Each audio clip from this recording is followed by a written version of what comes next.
Bueno, le damos la bienvenida a los aquí asistentes y a los que estén luego mirando la grabación de esta mesa, a la mesa titulada Borramientos y Silenciamientos en la literatura del siglo XIX. En esta mesa expondremos, comenzaré según el orden que está dispuesto en el programa. Comenzaré yo con mi exposición. Yo soy Marcos Seifert, luego seguirá Juan Ignacio Pisano y finalmente Santiago Molina Coeli. Así que más o menos trataremos de dedicar 15 minutos por trabajo, así luego al final, cuando todos expongamos, hacemos algún breve intercambio, damos un espacio también para algunas preguntas, algunos comentarios sobre nuestros trabajos. Muy bien. Siguiendo entonces el orden del programa, comienzo yo. El título de mi trabajo es ¿Qué sabe un pobre coronel de trotes constitucionales? Narración y estado en una excursión a los indios ranqueles de Lucio Mansilla. La frontera porosa con la que se encuentra Lucio Mansilla, cuando José Arredondo, comandante general de la frontera sur de Córdoba, San Luis y Mendoza, le encarga la jefatura de frontera en Río Cuarto, constituye un problema en lo que respecta al cumplimiento de la ley y al ejercicio de la autoridad. Esto queda expuesto, por ejemplo, en el famoso fusilamiento del caballo. Coserique Mansilla escribe casi 20 años después de los hechos, donde se narra lo sucedido en 1869 en una de las visitas diplomáticas de los indios, quienes cruzan la frontera cordobesa y traen consigo un caballo que había sido robado en una invasión reciente. Ante la disputa que se produce por un boticario que dice que el caballo es un regalo de Mariano Rosas y le impide a Mansilla devolverlo a su dueño, el coronel decide ejecutar al animal. Como señala Fermín Rodríguez, esa ejecución se instala en el límite de la legalidad, oscila entre la ley y su suspensión. El caso del fusilamiento del caballo inscribe una especie de jurisprudencia en el campo de una ley cuyo objeto en la frontera se vuelve problemático. Este acto también es una forma de notificar sobre la decisión de interrumpir toda práctica de comercio fronterizo que permita que los indios cruzaran la línea de fortines, cuando se les antojaba, señala Mansilla. El 8 de febrero de 1869, Mansilla escribe a Mariano Rosas que procurará, cito, cumplir con mi deber siempre que los indios pretendan pasar a retaguardia de mis líneas. Fin de cita. Y le propone una entrevista para avanzar con un arreglo de paz. Este es un pequeño ejemplo entre varias menciones dentro de los partes y la correspondencia de Mansilla, donde se observa aquello que señalaba Viñas. La excursión de 1870 es un secreto anunciado que además poco tiene de espontáneo.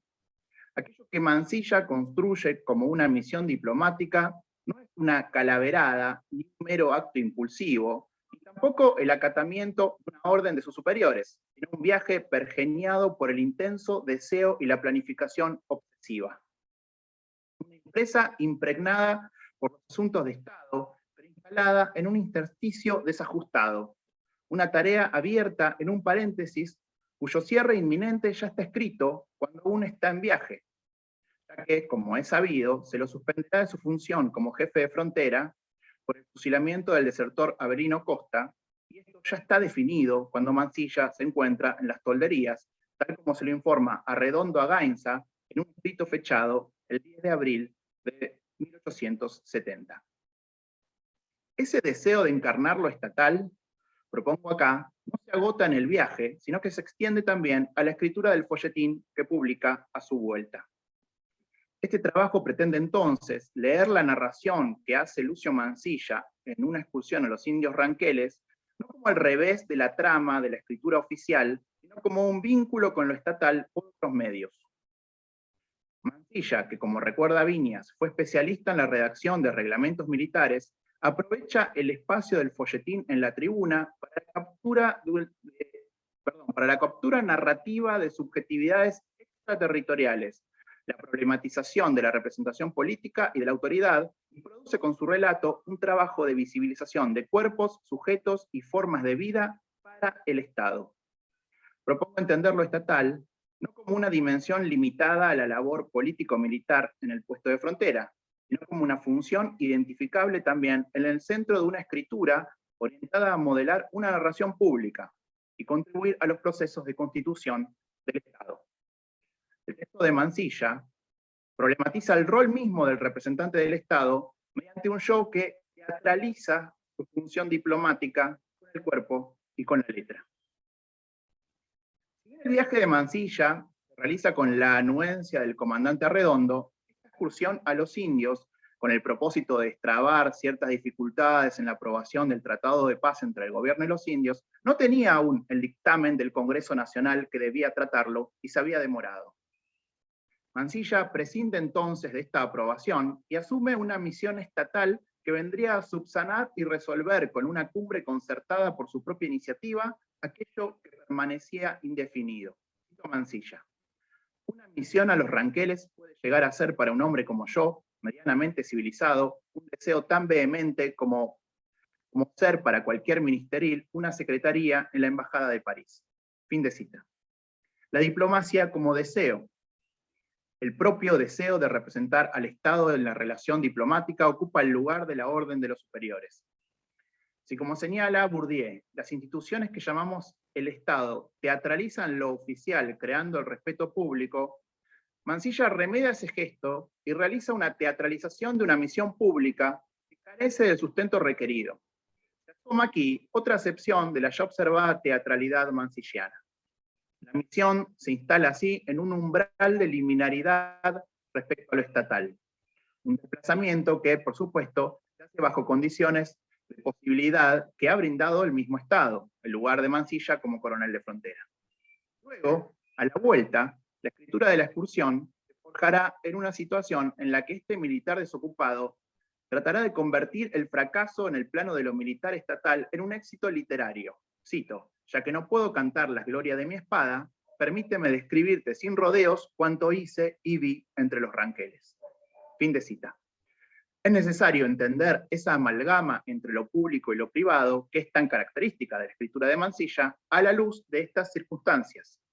Si, como recuerda Bourdieu, las acciones de Estado son realizadas por agentes dotados de una autoridad simbólica, vemos que en este caso la investidura estatal no cubre completamente a Mansilla en su tarea. De ahí que la escritura y publicación del folletín, que pone en el centro su experiencia, pueda pensarse como un ejercicio que suplementa o busca compensar ese acto no legitimado completamente por lo estatal. Me detengo un momento en otro texto más estrechamente vinculado con lo oficial, ya que se trata de un parte militar enviado al general José Arredondo, titulado Cuadro completo del estado de los toldos. En este caso, estamos sin dudas frente a la escritura estatal lisa y llana, un informe sobrio y conciso, despojado de la pretensión literaria y de las tensiones entre imaginación y descripción racionalizadora que podemos encontrar en una excursión a los indios ranqueles. Allí Mansilla resume en un momento la vida en las tolderías. Cito: estas tribus están desparramadas sobre una zona de tierra aproximadamente de 1500 leguas cuadradas, de manera que la premura del tiempo no permitió que la reunión fuese más numerosa. De esta dispersión en que viven los indios, considerándose dueños del terreno que ocupa por derecho natural, nace el terror pánico que tienen a una invasión de cristianos. Fin de cita. Más adelante, Mansilla ofrece algunas precisiones sobre las posibilidades del cumplimiento del Tratado de Paz. Cumpliéndoles lo ofrecido, no harán grandes invasiones, ni aun pequeñas, aconsejadas o toleradas por los caciques. Pero es sumamente difícil, agrega Mansilla, casi imposible, evitar las excursiones de media docena de indios gauchos y menos las de cristianos refugiados por diversas causas, con afinidades en los pueblos y en los campos entre nosotros mismos. Usted sabe por su experiencia, mejor que yo mismo, que no hay cómo evitar que un hombre cruce furtivamente la línea de frontera, que penetre hasta las poblaciones, que reclute gauchos dañinos y que sin haber habido invasores, se produzca una invasión. Fin de cita. Más allá de la sugestiva imagen de una invasión sin invasores, me quiero detener en varias cuestiones que nos permiten focalizar luego aspectos relevantes de una excursión a los indios ranqueles. En primer lugar, esa escueta mención sobre el miedo de los indios y la idea de una invasión de cristianos, creo que infiltran en el informe oficial una inversión de la mirada y el punto de vista, que parece un detalle, pero resultará significativa en el folletín que publicará luego.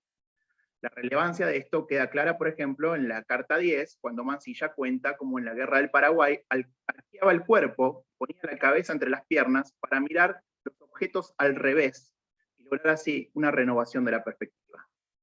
¿Es esto, esta perspectiva que se pone en el lugar de los indios para reflejar su miedo, un efecto de una transformación subjetiva que sufre después de su experiencia tierra adentro? ¿Está Mansilla dando pie a pensar su propia expedición como una invasión que justificó las reacciones de desconfianza y temor de los ranqueles? Sigo con el otro párrafo, donde señalaba un problema posible para el Tratado de Paz. Este acuerdo entre el gobierno argentino y las tribus ranquelinas no puede impedir los movimientos particulares de indios gauchos que cruzan la frontera, roben, saqueen. Nuevamente, la problemática de la ley y los límites frente a la porosidad fronteriza. Mansilla señala un punto ciego del Tratado de Paz constituido por un sujeto cuya movilidad no admite ningún tipo de control, que no responde a ningún tipo de obediencia a cacique, poder ni grupo.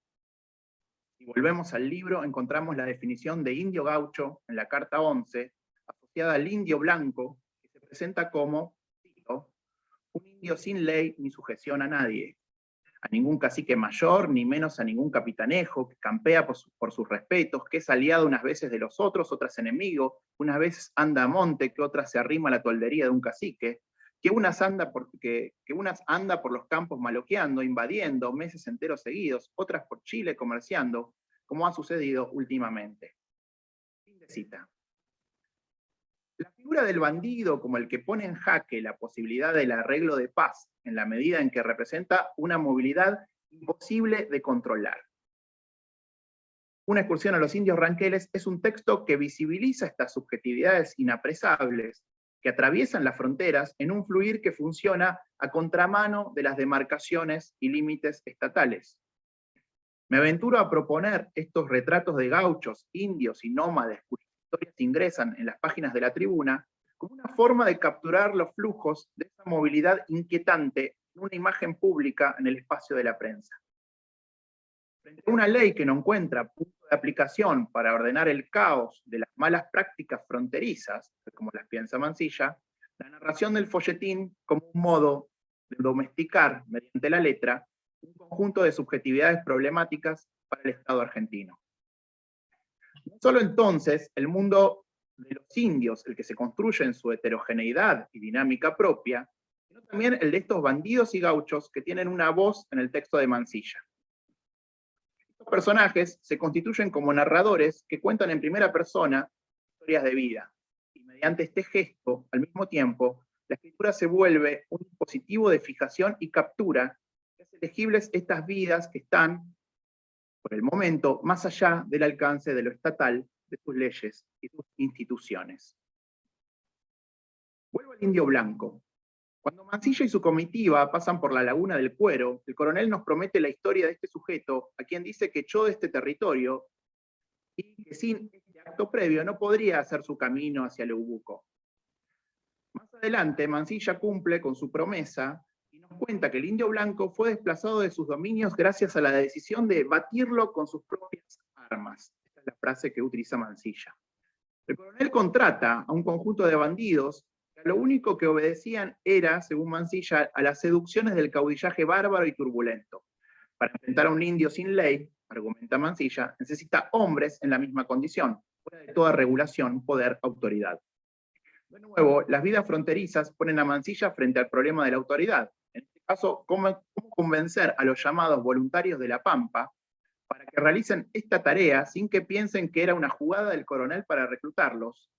Convencerlos, finalmente, de que, cito a Mansilla, no había en el Conchavo más riesgo que el de la vida.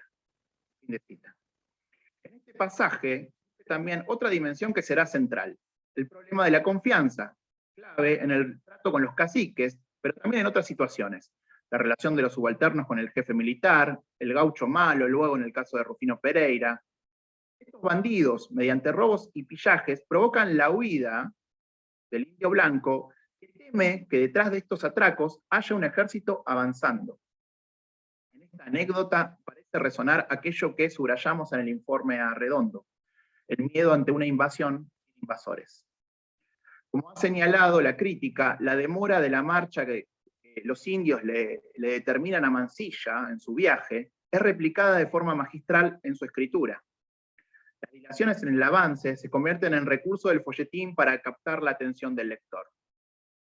Si bien en un principio estas detenciones parecen deberse a un respeto y a las ceremonias y a los parlamentos de los indios, así como a dar tiempo a los preparativos para recibir a Mansilla, se revela luego que detrás de estas constantes interrupciones, lo que hay, en realidad, es precaución y temor ante un posible peligro. Lo que motiva las demoras es una intriga del Indio Blanco, que hizo correr el rumor que detrás del coronel venía avanzando el ejército argentino. Si antes Mansilla se había apropiado del modus operandi del bandido para hacerlo temer sobre el avance de un supuesto ejército, ahora el Indio Blanco también apela a la sugestión del avance de una imaginaria tropa y la difunde entre los indios para contrariar a Mansilla. Aquel antes combatido, perdón,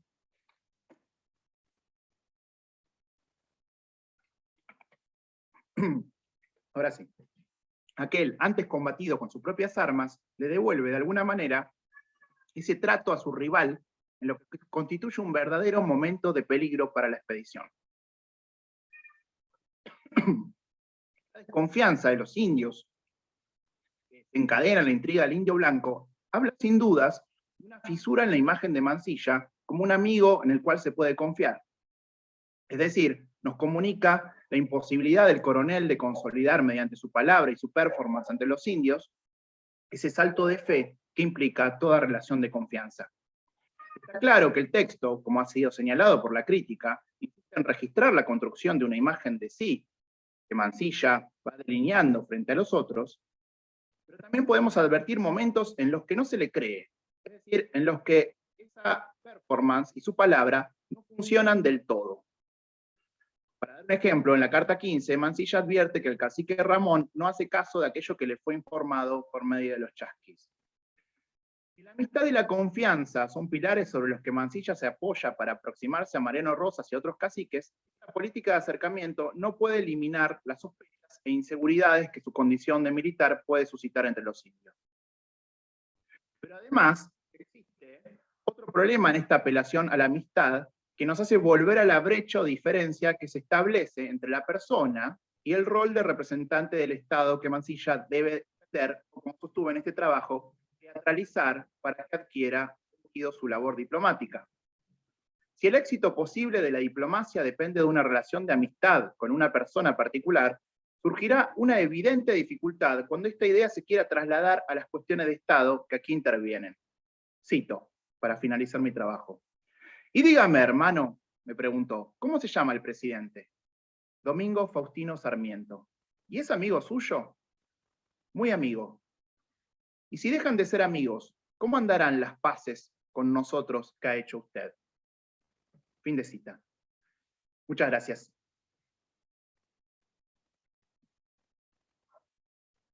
Bueno, continuamos con el trabajo de Juan Ignacio Pisano, que se titula Cuerpos indios en la gauchesca, salvajes, patriotas y rosistas. Cuando quieras, Bueno, Juan. dale, hola, gracias, ¿cómo están? Bueno, hubo un pequeño cambio del título de cuando lo presenté a hoy. El nuevo título es Cuerpos, no voces, indios en la gauchesca. Pensar el lugar del indio en la gauchesca requiere, de antemano, implícita o explícitamente, una hipótesis sobre la propia gauchesca.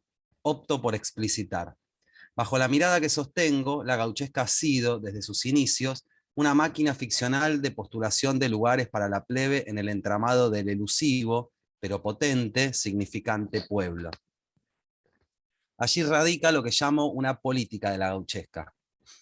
No hubo que esperar a que Ricardo Rojas, Leopoldo Lugones y el Estado argentino canonizaran al Martín Fierro en las primeras décadas del siglo XX, convirtiéndolo en el poema épico nacional, es decir, el poema del pueblo de la nación argentina. Desde antes de que fuera imaginable una nación tal, Juan Baltasar Maciel escribía, allá por 1777, el primer poema gauchesco, canta un guaso en estilo campestre los triunfos del señor don Pedro Ceballos, y desde allí los vínculos entre gauchesca y pueblo o comunidad política han sido constantes. Este poema, entonces, constituye una marca inicial que luego, desde los poetas anónimos de la década de 1810 y Bartolomé Hidalgo, se volvería el núcleo performático de la gauchesca.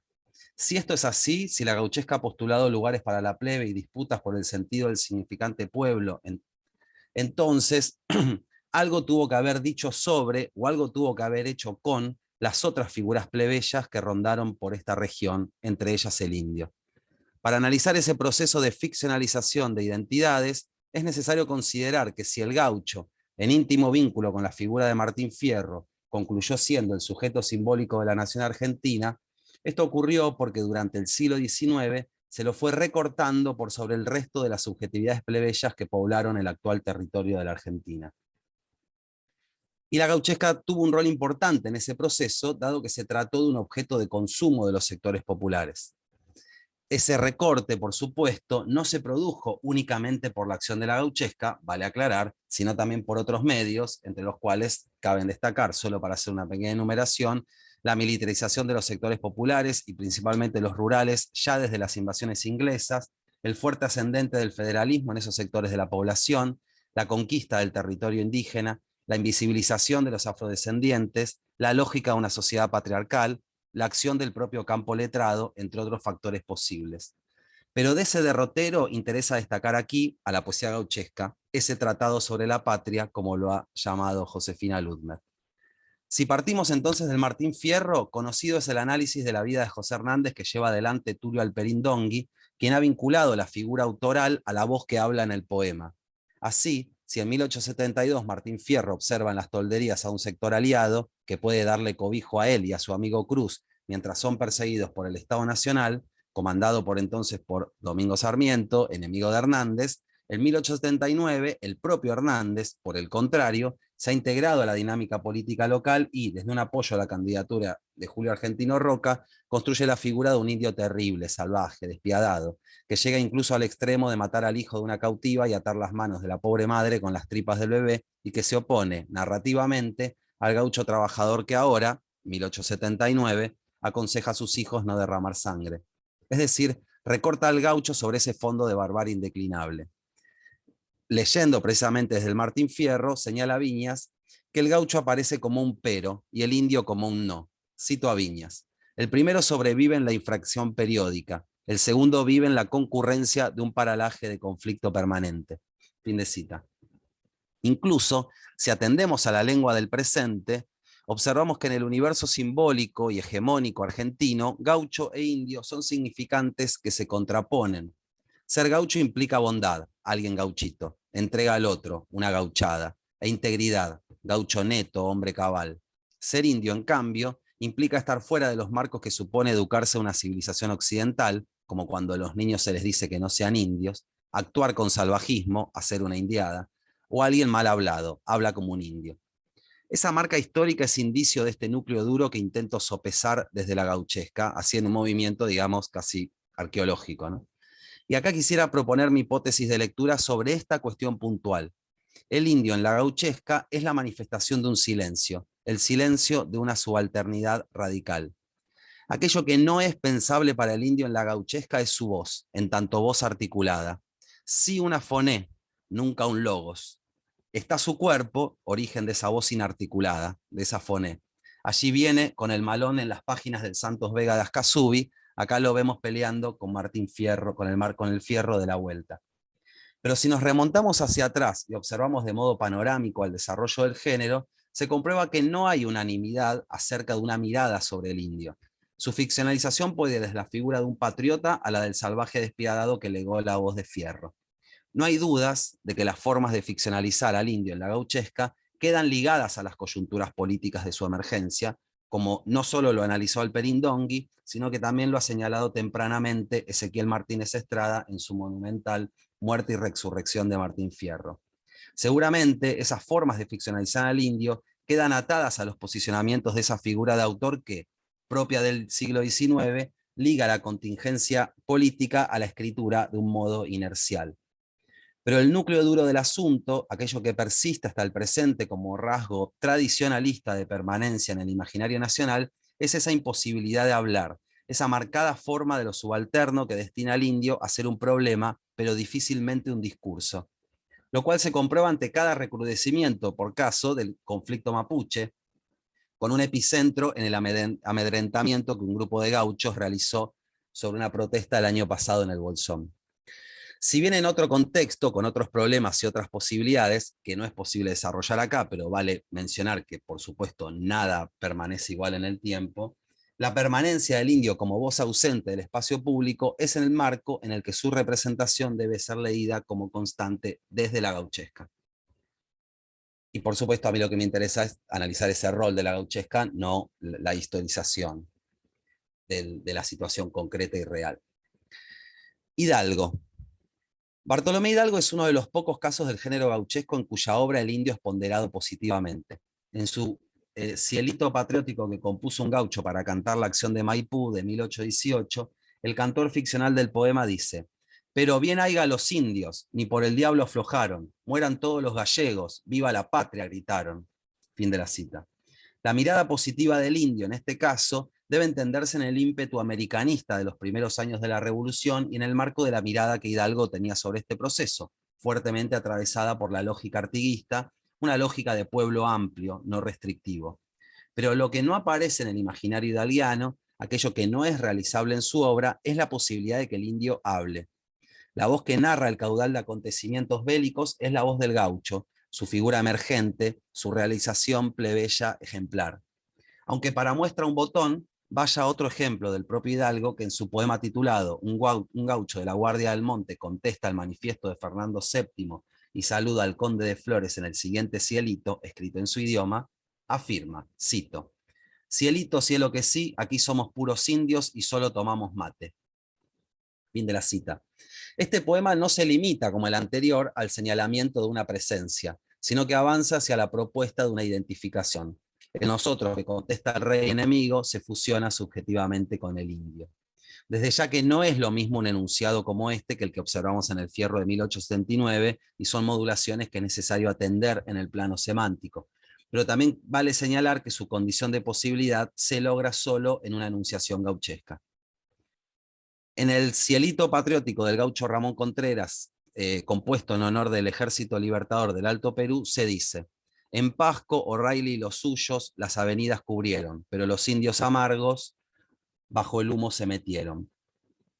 Hay que aclarar, ¿no? Amargo en la gauchesca tiene una ponderación positiva. En el marco de la Revolución de Mayo, la voz gauchesca que nace al calor del movimiento hace del indio un sujeto que forma parte del sujeto del conjunto de combatientes, cuestión que en efecto ha ocurrido.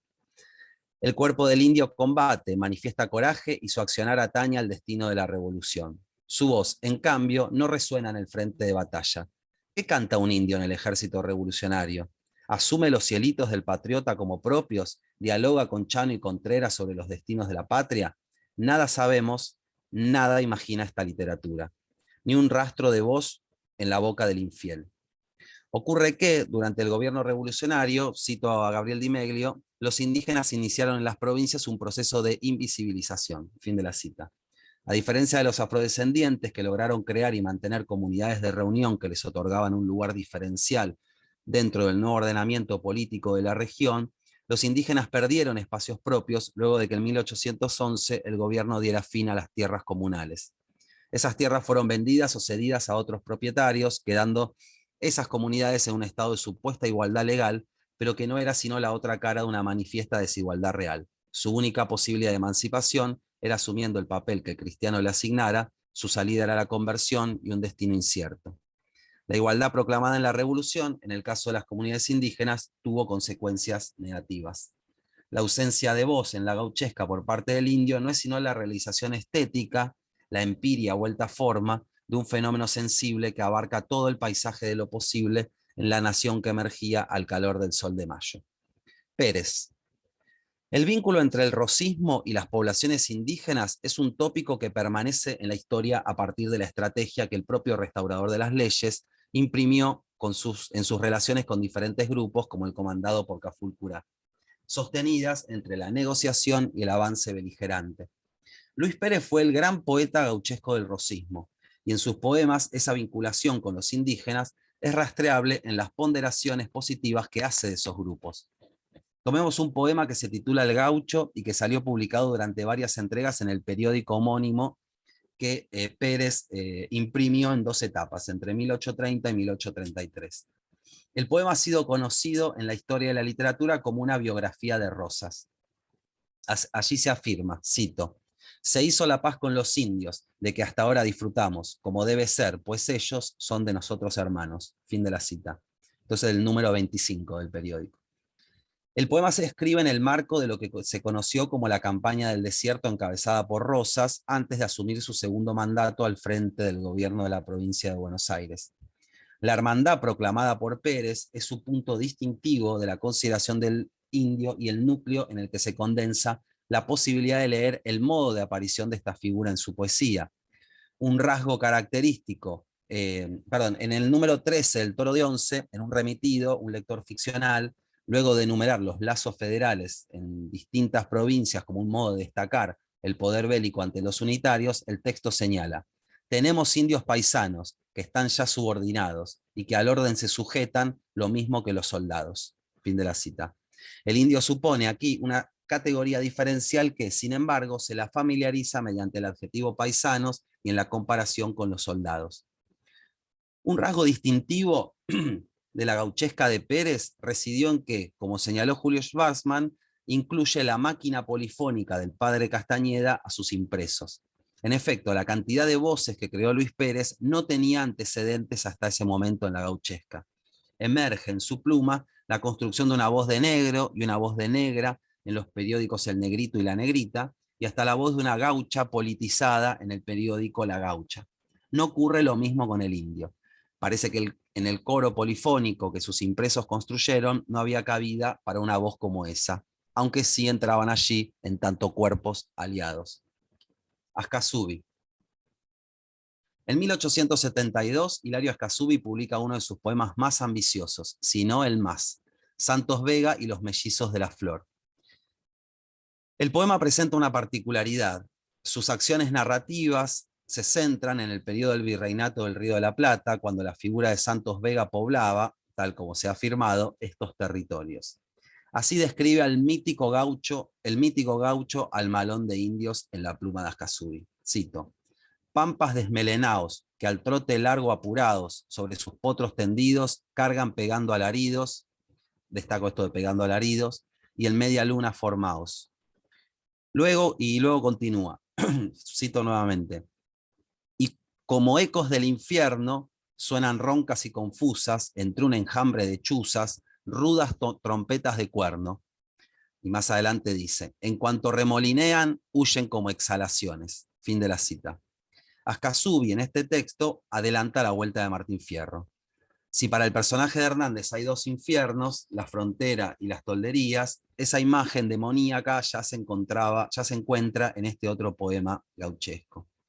Alejado de las miradas de Pérez y de Hidalgo, el indio para el Santos Vega, gaucho entre los gauchos, es una entidad ajena a todo ordenamiento social conocido y ajeno a toda forma de voz. Solo emerge en el poema un atisbo de lenguaje articulado cuando el cacique usa la letra para firmar la paz acordada con el blanco. Más allá de eso, no hay lengua, no hay lugar para la palabra, sino para sonidos como, cito nuevamente, ecos del infierno. Alaridos, exhalaciones y trompetas cubren por completo el espectro de sonoridad que el indio emite. Una coda para cerrar. Solo no voces pueden representar al sujeto que no es. Y es, en efecto, la ausencia de voz una presencia que se desplaza entre la forma del poema y su aspecto semántico, ya que la voz no puede, ni siquiera, ser mencionada. Es pura ausencia inundada de sonoridad animal, salvaje o encantatoria. La voz del gaucho, por el contrario, es el coro que, como parte de un mismo paisaje, suena cuando el sol de mayo es aurora. La voz del indio en el centro mismo de la potencia que mueve ese devenir literario del gaucho, es decir, la gauchesca, ha permanecido muda, hablada por el otro o como la ausencia de una figura cuyos contornos, todavía hoy, permanecen inaccesibles al imaginario tradicional y tradicionalista de la nación gaucha y argentina. Gracias. Gracias, Juan. Seguimos con el trabajo de Santiago Molina Cueli, titulado Cuerpos abyectados en el Martín Fierro y en una excursión a los indios ranqueles. Bueno, cuando quieras, Santiago. Muchas gracias. Bueno, eh, los modos de abyectar las corporalidades en una excursión a los indios ranqueles y en el Martín Fierro, que lo voy a dividir en la ida y en la vuelta porque son dos libros completamente distintos y bien marcados, como Juan Ignacio lo estuvo comentando hace un rato. En todos estos libros toman distintas formas los modos de abyectar de cada personaje, de cada protagonista, Lucio Mansilla y los dos Martín Fierro. Las corporalidades abyectadas, sobre las que hablaré a continuación, son personajes femeninos y personajes negros. A partir de variables biológicas y culturales, mostraré que los hombres que narran abyectan según su relación con las corporalidades abyectadas, es decir, la abyección no solo tiene que ver con una construcción del eotre a partir de determinados rasgos físicos y culturales, sino también con el vínculo que tiene el abyectador y la persona abyectada. La decisión de usar el participio abyectade es porque remarca la existencia de una o varias agencialidades que abyectan, y en ese abyectar cosifica, objetiviza, con esto del objeto directo del análisis sintáctico y su correlativo participio, y desubjetiva. Por un lado, las mujeres son borradas, es decir, aparecen para ser borradas, luego de que el protagonista narrador ya no hace uso de ella. Los borramientos van desde la desaparición de dichos personajes femeninos hasta la desubjetivación que los hombres imprimen sobre ellas. Por ejemplo, la comadre de Lucio Mansilla, Carmen, la lenguaraz. Entre ella y él se juegan seducciones, afectos, por ser su confidente y su amiga. Incluso él fantasea con que podrían ser amantes, pero él se halla en edad, Abrosita, en ese periodo de la vida en que el poeta exclamaba: "My days are in the yellow leaf, the flowers and fruits of love are gone".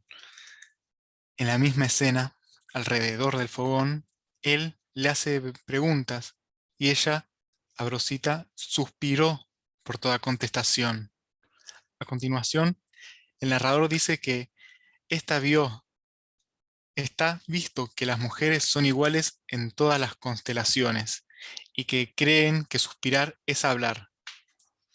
Afirmaciones categóricas acerca de las mujeres abundan en el libro, en boca suya y de varios personajes. Aquí, en la de recién, podemos ver cómo esa definición del género femenino surge a partir de una incomprensión que tiene como consecuencia la estereotipación de las mujeres. En el capítulo 64 se ven por última vez y se despiden. Según lo dicho, 4 capítulos antes, que es acá en el en el que están en el fogón, según esto, estaban hablando y ella le decía que no se podía ir, que no era libre por la vida que lleva y que por eso no podía acompañarlo a Mansilla en su vuelta.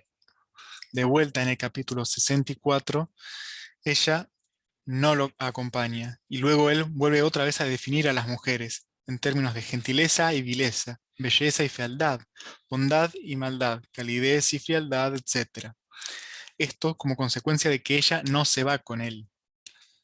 Ella le da una información sobre unas intrigas contra Mansilla, pero a él, al coronel, no le interesa eso, del orden de lo verbal, le interesa el cuerpo, ese cuerpo que ya no está más con él, ni parece que vaya a estar para él en un futuro. De este modo, conjuga varios estereotipos contradictorios entre sí. Estos surgen, citando a Schillman, los estereotipos surgen cuando proyectamos esa angustia sobre el otro, externalizando nuestra pérdida de control. El otro es investido de todas esas cualidades de lo malo o lo bueno. Cierro cita. De este modo, Su individualidad es borrada en un devenir mujer romántica, una mujer que permite todas estas características opuestas. Así, no acompañar al hombre implica que él la abyecte. Otro caso es el de Cruz. Una vez que se entera de que su pareja estaba con su superior, dice que desde entonces conoció a todas en una. Vale aclarar que, por un lado, el comandante, con quien él no podía competir, lo hacía ir a gran distancia de un lado al otro, pero al final del canto, Cruz interpreta que ella quiso engañar a los dos, es decir, la responsabiliza, cuando en realidad estas eran tretas de el superior que lo mandaba lejos para, mientras tanto, estar con su pareja de Cruz.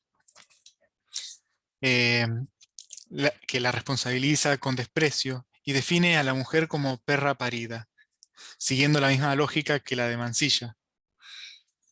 Aunque lejos de mostrar una mujer con alguna arista romántica, el no estar con el varón que narra implica la abyección.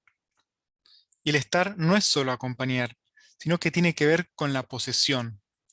Fierro, en su caso, tuvo en su pago en un tiempo hijos, hacienda y mujer. Además de ver a Fierro como pater familias, vemos cuáles son sus prioridades, y su mujer es lo último que tuvo. La china, en minúscula, de Fierro, aparece como parte de su propiedad, sin nombre, para hacer lo que él deje de poseer al ser mandado a la frontera. Por otro lado, los negros, el negro borracho, el negro con quien Fierro se pelea en la ida, y el hermano menor de él, que está en la vuelta. Para ello, consideraremos que hay tres narradores que los introducen en sus discursos: Mansilla, como personaje y narrador, y en la misma calidad cada Martín Fierro, porque como dijimos al principio, no es lo mismo el del gaucho Martín Fierro, la ida, que el de la vuelta. En estas obras, los negros abyectados forman, citando a Butler, forman el exterior constitutivo del campo de los sujetos. Los sujetos, cierro cita, los sujetos, quienes agencialmente delimitan cuál es el campo de lo abyecto, son hombres fuertes, que tienen un cuerpo que, citando a Barthes, nunca nos aparece como un cuerpo destinado a la muerte, un cuerpo joven, excepto el Fierro de la vuelta, que en vez de acuchillarse, canta: ahora son estos morenos palivio de mi vejez. Si a Mansilla, citando a Viña, ya no lo entusiasma como la mayoría de sus pares la tentación maniquea, no quiere la guerra, no cree más en ella y se distancia. A Fierro, ya mayor, ya con hijos crecidos, le pasa algo similar. En estos casos, es el narrador, en su respectiva configuración, quien delimita la matriz, y es el negro quien, por ello, es abyectado. El negro de una excursión se introduce, según Mansilla, desentonando, en el capítulo 34, desentonando una canción. Es decir, está fuera de lo aceptable, lejos de lo que vibra. Es, lejos de lo que vibra, de lo que es como uno. Es decir, el coronel Mansilla, en este caso, quien iba a darle un garrotazo cuando su comadre lo contuvo diciendo: no le haga caso, compadre, a ese negro borracho. Es decir, no es abyectado solamente, es tan abyectado que ni castigo merece, según se da a entender, como si estuviera más allá de la abyección, abyectado de lo abyecto. Este personaje no es brutalmente golpeado o asesinado por Mansilla porque, por un lado, es el músico del cacique Mariano Rosas, y hace música que le gusta, y entonces él se subordina, bajo su cuidado, a él. Es decir, el negro se subordina al cuidado de Mariano Rosas. Entonces se establece una jerarquía en la que el negro permanece por debajo del indio, y el indio, según la matriz que trae consigo Mansilla, por debajo de este. Entonces, esta abyección que surge desde el coronel está interrumpida por el cacique. Por otro lado, hay una necesidad diplomática que trae al escritor y lo obliga a tener paciencia. Esta necesidad, junto a las borracheras, en una suerte de carnaval bactiniano, altera las jerarquías y entonces pasan dos cosas. Mansilla no se habilita a hacer uso de su poder, de su fuerza, y, por su parte, el negro se habilita a ponerse en igualdad de condiciones con Mansilla, diciéndole: aquí todos somos iguales. De todos modos, es Mansilla, militar, entre comillas, toro, como lo llaman, capaz de abrazar y levantar a casi un centenar de hombres, quien puede tomar la decisión sobre el derecho de vida y de muerte, pensando en términos Foucaultianos. Estratégicamente lo deja vivir, es decir, es hacer literatura. Estratégicamente lo deja vivir. Es hacer literatura contrafáctica, decir qué habría ocurrido si Mansilla lo mataba, y decir si alguien lo habría llorado, quién se habría lamentado. Sin embargo, es completamente cierto afirmar que Mansilla sí se lamenta de esta vida viva, viviendo y siendo cerca suyo. Ahora vamos a retomar esto del lamento y de llorar las vidas. En el Martín Fierro, en el canto cuarto de la Ida, el negro es mucho más simple que el de Mansilla. En menos de 100 versos es visto provocado, insultado, cosificado con tizón del infierno, porrudo, hollín, animalizado como una tegra parida y asesinado. Fierro opera sobre él física y lingüísticamente. La negra, antes vaca y con más cola que una zorra, ahora bramando como una loba, no lo llora al negro muerto, sino que con ojos como ají se le vino a Fierro, que reflexiona: por respeto al disjunto, no la quise castigar.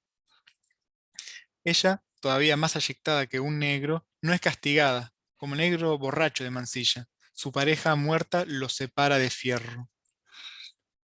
Por su parte, el negro merece respeto. El negro cuenta, sin embargo, solo como muerto. Pero nada más. Dentro de este libro, entiéndase, la Ida, no es llorado ni enterrado. En esta línea aprovechamos que Butler se pregunta qué cuerpos importan, qué estilos de vida se consideran vida y qué vidas merecen que se llore su pérdida. En la vuelta, es en la vuelta que su hermano canta "Desde entonces lo lloramos". Es decir, una vez que existe un plano de igualdad con Fierro, es llorado, pero solo por otros afectados, que no lo afecten a él, Fierro. Así vemos que incluye al matrero esta matriz que excluye al negro. Sin embargo, la matriz se reconfigura en la vuelta, y esto lo vemos cuando el moreno, que a Brosita, hasta de nombrarlo, olvidan y solo le llaman negro, tiene voz, mucha voz, y buena, tanta que hasta Fierro se lo reconoce y le dice: puedes al punto empezar, pues ya tenés mi licencia. Y hay dos cambios, al menos. El primero no es duelo a muerte, a cuchillo, sino a contrapunto, un contrapunto. El segundo, se le da licencia al negro a cantar, decir, le permite desarrollar su subjetividad. Fierro, por su parte, canta: yo ya no busco peleas, las contiendas no me gustan. Tomando y ampliando el racismo joven del que habla Barthes, podemos pensar que Fierro discrimina y abyecta menos por ser él menos joven que antes. Entonces, y vamos cerrando, el cuerpo abyectado puede ser castigado o asesinado en tanto no sea demasiado abyectado, en cuyo caso no recibe más agresiones físicas. Por el contrario, mientras vive, quien lo abyecta siente la necesidad de agredirlo, y es su honor lo que hace decidir si atacar físicamente o no. En el caso de Mansilla, conservar el honor y la confianza entre los ranqueles, y en el caso de Fierro, conservar y reducir su etos de hombre solo, que él dice: dejen vivir ese toro, solo nací, solo muero, hablando de sí mismo. Por el contrario, estos negros no son abyectados, sino queridos por hombres que ocupan un lugar intermedio: el cacique, que lo aprecia y disfruta su música; el muerto intermedia a la viuda; el hermano menor, que junto al resto lo han llorado. Este último ocupa ya un lugar intermedio porque es el fierro de la vuelta quien envejecido no está habilitado a ocupar ese rol de abyectador joven. Por lo tanto, tener cuerpo negro no implica, en estos libros, ser abyectado, sino ser más o menos abyectado, según donde esté posicionado el potencial hombre, por supuesto, abyectador en relación a quien abyecta. Es decir, no es algo absoluto, cerrado, sino que más o menos, en distintas cantidades. Y si bien hay racismo, el accionar violento hacia los cuerpos racializados varía según la propia subjetividad y sus variables etarias y relacionales. Asimismo, la relación vincular con las mujeres está también mediada por la edad, pero en estos casos hay una negativa por parte de ellas, es decir, no estar a su disposición. Entonces pasan a ser cuerpos que, irónicamente, a causa de todo lo que les importan a los varones, no importan, cuerpos abyectados. Citando a Fernández, la policía es un orden de los cuerpos que hace que tal actividad sea visible y que tal otra no lo sea, que tal palabra sea entendida como perteneciente al discurso y tal otra al ruido. Así, son abyectados los cuerpos que no deben, pero suspiran, que no deben, pero desentonan, que no deben, pero se pueden ver. Por el contrario, son la masculinidad y su honor, y cuando la hay, juventud, aquellas características que aprecian los narradores y desde donde construyen matrices de aquello que se permite o no, externa o internamente, mentalmente, estos hombres abyectan todas las corporalidades arriba mencionadas. Muchas gracias. Muchas gracias, Santiago. Bueno, nos quedan unos minutos. Yo privilegio para este tiempo las preguntas de los aquí presentes, los que estuvieron escuchando. Agradecemos nuevamente la escucha. No sé si hay puede ser algún comentario también, no solamente tiene que ser alguna pregunta, ¿no?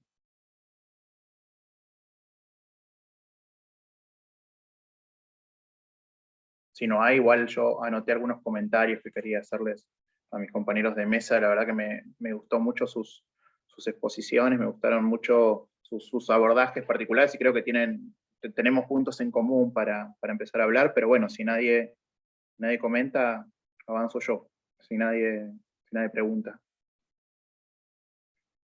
Creo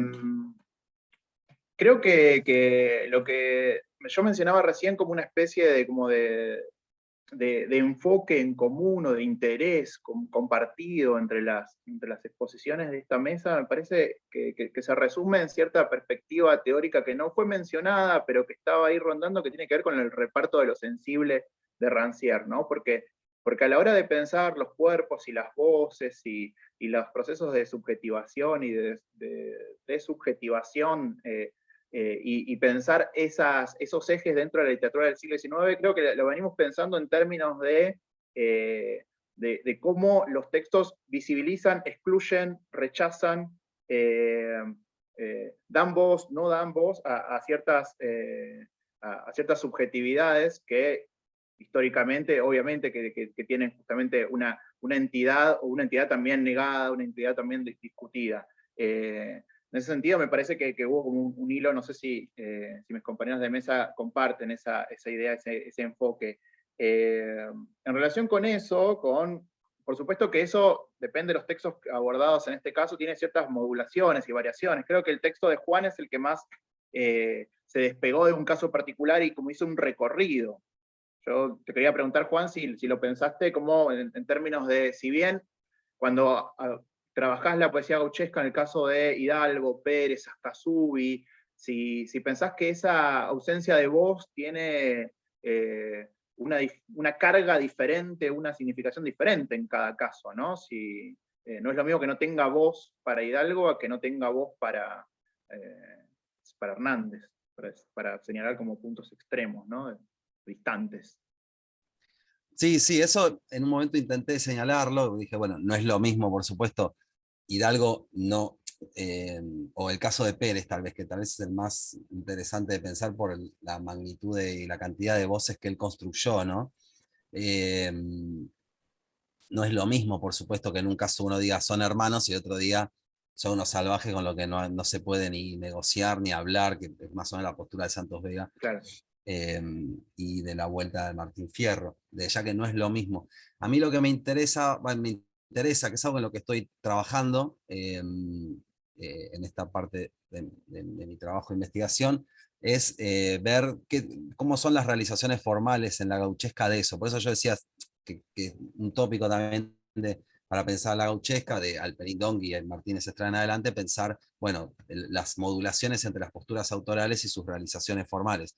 A mí me interesó más empezar a pensar las constantes en la gauchesca, y pensando, por ejemplo, en el caso de Pérez, que de nuevo construye La Voz, primer periódico que construye la voz de un negro, de una negra, de una gaucha, ¿no? Es uno de los primeros periódicos, se puede decir incluso que es el primer periódico que, si bien no es una emisión directa, porque no es una mujer la editora, es Luis Pérez, pero hay una ficcionalización de una editora mujer absolutamente politizada, como es la editora de La Gaucha, la editora ficcional de La Gaucha. Entonces sí, claro que hay modulaciones, pero en esta mirada panorámica que quise al mismo tiempo percibir algún tipo de constante, que al mismo tiempo también, que es otra cuestión que me interesa, son los vínculos y los lazos con el presente, ¿no? Por eso intentaba también trazar esas modulaciones y sobre todo pensar esto, si la gauchesca ocupa este lugar tan importante en cuanto a la canonización del gaucho, el gaucho como subjetividad nacional, etcétera, etcétera. Bueno, para que ese plebeyo llegara a ese lugar, que es una pregunta, por ejemplo, que se hizo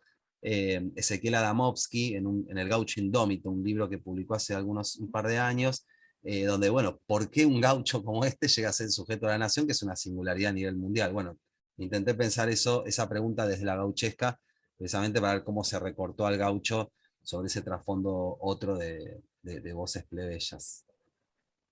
Así que sí, es distinto. Claro.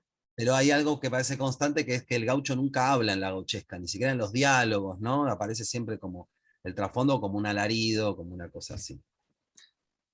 Es cierto, está negado. Es interesante confrontar cómo vos pensaste a nivel de la voz, algo que Santiago piensa a nivel de los cuerpos, ¿no? Como esos cuerpos negados, esos cuerpos que creo que la categoría de abyección ahí, incluso la que trae Santiago con la idea de Butler de las vidas lloradas y las vidas precarias que no admiten llanto, o mejor dicho, que no producen justamente esta idea de valor asociado a la vida llorada, complejiza la idea de alteridad. A mí me pareció muy interesante traer ese término de la abyección para pensar los cuerpos, como lo hace Santiago, e incluso quizás, no sé si Santiago, si pensás que tiene una potencia mayor para pensar otros niveles del texto, no solamente las corporalidades, ¿no? Por supuesto que las corporalidades tienen voz o no tienen voz. Si nos movemos a Gaby Cabezón Cámara, que amplió el abanico con voces y le dio voces a un montón de personajes, vemos cómo hay una actualización en la novela de La China Iron, de cómo hay cuerpos que sí importan y sí tienen para decir, ¿no? Y cómo no solo esos cuerpos tienen para decir, sino que tienen para decir algo para ser escuchado, para que escuchemos.